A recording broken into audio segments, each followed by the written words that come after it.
The Vietnam War was an attempt by the U.S. to contain the spread of communism in Southeast Asia.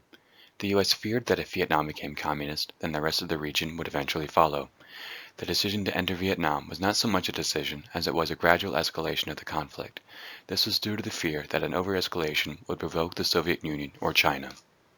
The first major escalation of the conflict was the Gulf of Tonkin incident, which the U.S. used as an excuse to become much more directly involved in Vietnam. After passing the Gulf of Tonkin Resolution, which gave the president the ability to interfere in Vietnam to attempt to quell the spread of communism. This fear of provocation, coupled with the ample support that the North received from Russia and China, ended up drawing out the conflict to much longer than was initially anticipated. The war lasted for a little over 17 years, making it the longest U.S. conflict up to that point, only recently being surpassed by the War on Terror. The U.S. was also prevented from making any kind of major offensive into the North, while at the same time Viet Cong forces were free to operate in the South as they pleased. Since the U.S. never had any intention of replacing the Hanoi regime, the only thing they could hope for is to preserve a democratic South Vietnam. The Vietnam War was a shift in conventional warfare. The strategic viability of the helicopter allowed for it to be used extensively in Vietnam. It served as transport, weapons platforms, resupply craft, and many other uses. Helicopters were one of the many technological disparities that added to the American arrogance of their ability to control the conflict. There was a lot of criticism over military strategy in Vietnam. Much blame has been put on General Westmoreland for his handling of the situation.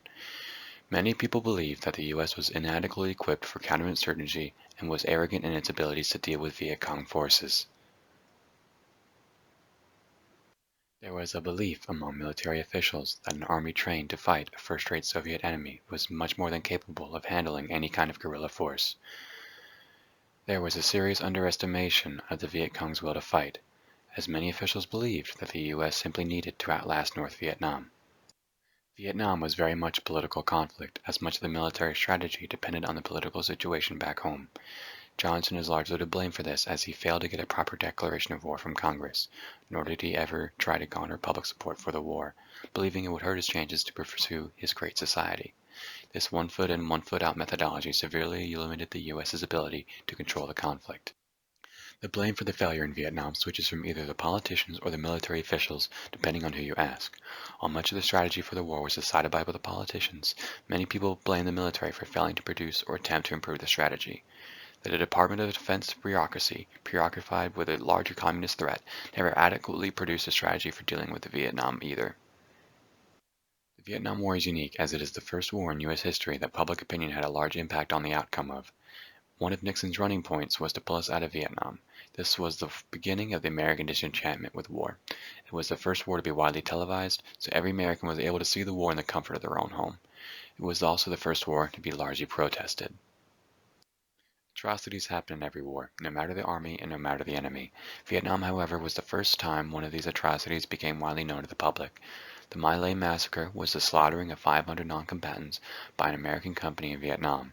Of everyone indicted, only Lieutenant Calley was charged, and his sentence was dropped to a mere 5 years. Much criticism has been made of this reverse kangaroo court and the handling of this trial. One of the worst cases in American history of a peaceful protest gone wrong is the Kent State shooting. The shooting was a result of a supposedly peaceful anti-war protest on the Kent State campus. Due to a series of rumors involving the possible arson of many of the town's buildings, the National Guard was dispatched to Kent State.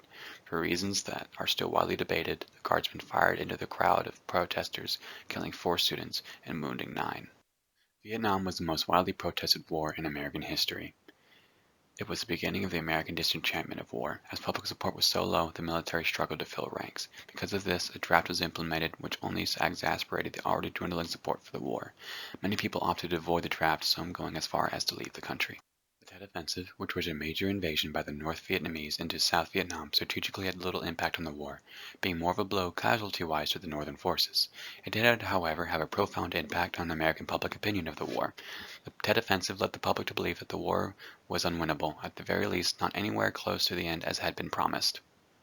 Since public support for the war was so low, Nixon opted to run on pulling us out of Vietnam. Nixon ran on a policy of Vietnamization, which equates to leaving the problem of Vietnam to the Vietnamese.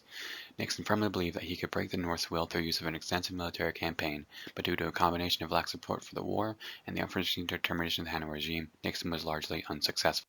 Many American operations into North Vietnam were ultimately rescinded due to a lack of public support for the war. One such operation, Operation Duck Hook, which featured the mining of ports and the bombing of several military and economic targets, was ultimately broken off. If a better justification for the war had been made, or even if the President simply tried to get a declaration of war, then the U.S. may not have been nearly as limited in its ability to control the conflict. Vietnamization was the process of supplying and training South Vietnamese troops to better handle the northern threat, while at the same time pulling U.S. troops out of Vietnam. The consequences of this was the subsequent fall of Saigon in 1973. This communist victory marks the first major loss in U.S. military history. After the U.S. pulled its troops out of Vietnam, the North Vietnamese and Viet Cong forces quickly advanced south, much faster than was anticipated by the U.S. Just 2 years after the U.S. pulled out of Vietnam, the northern forces take Saigon, officially ending the war. Eisenhower's domino theory proved to be at least partly correct, as after the fall of Saigon, subsequently Laos and Cambodia were taken over by communist regimes.